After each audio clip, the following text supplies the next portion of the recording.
बिस्मिल्लाहिर्रहमानिर्रहीम। अस्सलाम वालेकुम प्यारे बच्चों, उम्मीद करते हैं आप सभी बच्चे खैरियत से होंगे।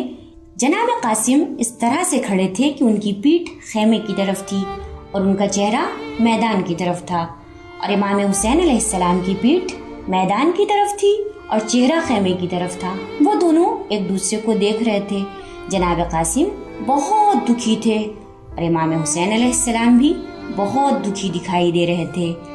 मैदान में बहुत सी धूल उड़ रही थी, जिसकी वजह से जनाब कासिम की नजरें इमाम हुसैन अलैहिस्सलाम को तलाश कर रही थी। बहुत मुश्किल से पूरे मैदान में सिर्फ इमाम हुसैन अलैहिस्सलाम ही जनाब कासिम को दिखाई दे रहे थे। जनाब कासिम का दिल इमाम हुसैन अलैहिस्सलाम के लिए परेशान हो रहा था। इमाम ने खुद बताया था कि वो शहीद हो जाएंगे। सब कुछ पता होने के बाद भी वो जमे हुए थे। जनाब कासिम ने देखा था कि इमाम हुसैन अलैहिस्सलाम ने अपने बच्चों को भी मैदान में भेज दिया था और वो शहीद हो चुके थे। इसलिए जनाब कासिम ने कदम उठाया और आगे बढ़े। जनाब कासिम इमाम हुसैन अलैहिस्सलाम के पास गए। इमाम हुसैन अलैहिस्सलाम उन्हें देखकर तड़प गए। इमाम ने उनके कंधे पर हाथ रखा तो हजरत कासिम इमाम हुसैन अलैहिस्सलाम से लिपटकर रोने लगे। इमाम हुसैन अलैहिस्सलाम भी उनके साथ रोने लगे। जनाब कासिम को इमाम हुसैन अलैहिस्सलाम से अपने बाबा की खुशबू महसूस हो रही थी।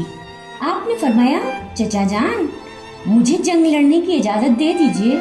इमाम हुसैन अलैहिस्सलाम ने हजरत कासिम के सर पर हाथ रखा और एक लंबी सांस लेते हुए फरमाया, नहीं बेटा, तुम अपनी माँ के पास चले जाओ, मुझे मरने की इजाजत दे दीजिए। हजरत कासिम ने एक बार फिर से कहा, नहीं बेटा, अभी तुम बहुत छोटे हो। जनाब कासिम ने इमाम हुसैन अलैहिस्सलाम के हाथों को चूमना शुरू कर दिया। इमाम हुसैन अलैहिस्सलाम ने अपने हाथों को हटा लिया। जनाब कासिम जमीन पर बैठ गए और इमाम के पैरों पर सर रख दिया। इमाम पीछे हट गए। जनाब कासिम ने इमाम हुसैन अलैहिस्सलाम के पैरों को पकड़ लिया और रोकर कहने लगे, चचा जान, मुझे इजाजत दे दीजिए, मैं भी जंग के लिए जाऊं। मैं जंग करना जानता हूँ, मुझे किसी चीज से डर नहीं लगता। जनाब कासिम का चेहरा आंसुओं से भीग चुका था। इमाम हुसैन अलैहिस्सलाम ने ना चाहते हुए भी जनाब कासिम को इजाजत दे दी। जनाब कासिम खुशी के साथ अपनी जगह से उठे, मुस्कुराते हुए तलवार उठाई और मैदान की तरफ चल दिए। गर्मी बहुत तेज थी, सूरज जिसको झुलसा रहा था और मैदान की धूल उड़ उड़कर चेहरों पर जमी जा रही थी।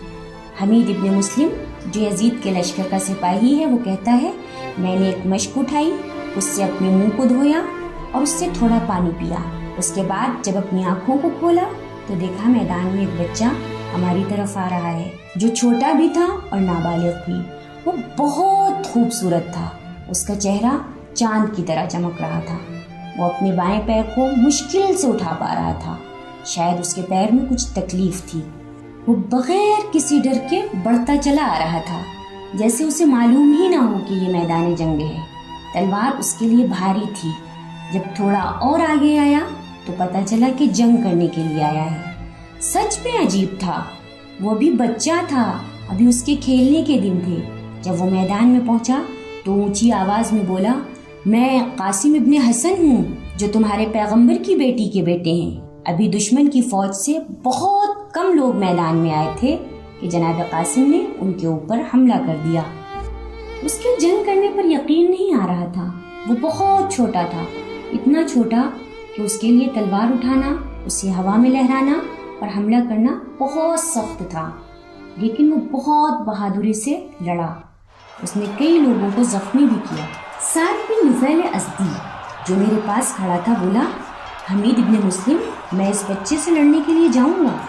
मुझे उसकी बात पर हंसी आई। मैंने पूछा, क्या उस पर हमला करोगे? किस लिए? क्या तुम्हें दिखाई नहीं दे रहा है उसे सब ने घेर लिया है? ये काफी नहीं है उसे तलवार फेंकने पर मजबूर करने के लिए? वो बोला, मैं अपने हाथों से उसे मारना चाहता हूँ। वो हसन का बेटा कासिम है, हुसैन के भाई का बेटा। उसे मारकर इब्न ज़ियाद से बेहतरीन इनाम लूँगा। मैंने कहा, लेकिन वो अभी बच्चा है। बच्चा है? तुम सिर्फ उसका जिस्म क्यों देख रहे हो? क्या उसकी जंग नहीं देखी तुमने? अगर बच्चा होता तो खेल कूद में लगा होता, तलवार से उसे डर लगता। ए हमीद इब्ने मुस्लिम, अली के बच्चों को कम न समझो, یہ کہہ کر وہ میدان کی طرف دوڑا اور جناب قاسم پر حملہ کیا۔ جناب قاسم زمین پر گر گئے اور آواز دی، چچا جان، چچا جان۔ حسین نے بھتیجے کی آواز سنی، دوڑ کر گھوڑے پر بیٹھے اور بجلی کی طرح میدان میں پہنچ گئے۔ اپنی تلوار کو ہوا میں لہرایا اور سعد بن نفیل پر زور سے حملہ کیا۔ حسین کے حملہ کرنے کی وجہ سے سپاہی ادھر ادھر بھاگنے لگے۔ میدان میں دھول اور مٹی کے علاوہ کچھ بھی نظر نہیں آ رہا تھا۔ جب دھول بیٹھ گئی اور کچھ دکھائی دینے لگا تو سب نے دیکھا میدان میں امام حسین علیہ السلام جناب قاسم کے سرہانے کھڑے ہوئے تھے، تو جناب قاسم اپنے پیروں کی زمین پر رگڑ رہے تھے۔ امام حسین علیہ السلام نے فرمایا، جنہوں نے تمہیں شہید کیا ہے خدا کی رحمت ان سے دور رہے۔ امام حسین علیہ السلام جناب قاسم کے پاس بیٹھ گئے۔ جناب قاسم اپنے چچا کو دیکھ کر سکون محسوس کر رہے تھے۔ دھیرے دھیرے جناب قاسم نے آنکھیں بند کر لیں۔ امام حسین علیہ السلام نے درد بھری آواز میں کہا، بیٹا قاسم، تمہارے چچا کے لیے بہت سخت ہے، تم انہیں آواز دو اور وہ نہ آ سکے۔ خدا کی قسم میرے دشمن بہت زیادہ ہیں اور دوست بہت ہی کم ہیں۔ یہ کہہ کر امام نے جناب قاسم کو سینے سے لگا لیا اور ان کے جنازے کو اٹھا کر خیمے کی طرف لے کے چلے۔ خیمے میں سب رونے لگے۔ امام حسین نے جناب قاسم کے جنازے کو اپنے جوان بیٹے حضرت علی اکبر کے جنازے کے پاس رکھ دیا۔